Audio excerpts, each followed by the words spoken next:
Саламатсыңар балдар. Бүгін бізді Кыргыз адабият сабагы Касымалы Жантөшүттүн Курманбек драмасын окуп үйрөнүүнү улантабыз. Бүгүн драма жөнүндө жаңы маалыматтарды алабыз. Бул маалыматтар биринчиси драма жөнүндө 5 факт. Драма Курманбек эпосунун негизинде 1942 жылы жазылган. Элдик чыгарманы 5 актыдан 6 сүрөттөн турган драма катары автор иштеп чыккан. Драмада эпостогу окуянын эң негизгилери тандалып алынган. Чыгармада айрым адам аттары, финалы өзгөртүлгөн.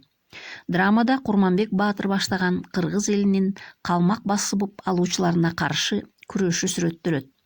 Бул драма жөнүндө 5 факт. Силердин драма жөнүндөгү багажыңарды толукташ үчүн. Ал эми экинчи маалымат бул каармандар жөнүндө болмокчу.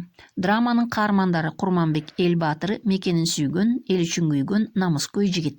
Аккан Курманбектин досу, ынтымакты, каада салт, үрп-адатты сыйлаган достукту ыйык туткан баатыр жигит. Айганыш жары, ашкан сулуу, акылы жетик, чечен мерген кыз, Гүлгакы Гүлай, Айганыштын нөөкөр кыздары, Тейтбек негизги өз кызыкчылыгы үчүн душман менен келишим түзгөн, адилетсиз, жек көрүмчү, Корун Калмакханы, Куу душман. Эми үй тапшырмасы. Үй тапшырмасына 2 диаграмманын бирин тандап аласыңар. Диаграмманы Вендин диаграммасын түзгөндү билесиңер. Биринчи жагына драма жөнүндө, экинчи жагында эпос жөнүндө маалыматтарды жазасыңар. Экөөнүн айырмасы эки жагына түшүрүлөт. Ал эми ортосуна эмне түшчү эле балдар? Ооба, окшош жактары. Экинчи силерге сунуш кылынган дагы бир диаграмма бар. Анда каармандарды тандап аласыңар. Курманбек, Тейтбек деп жазасыңар.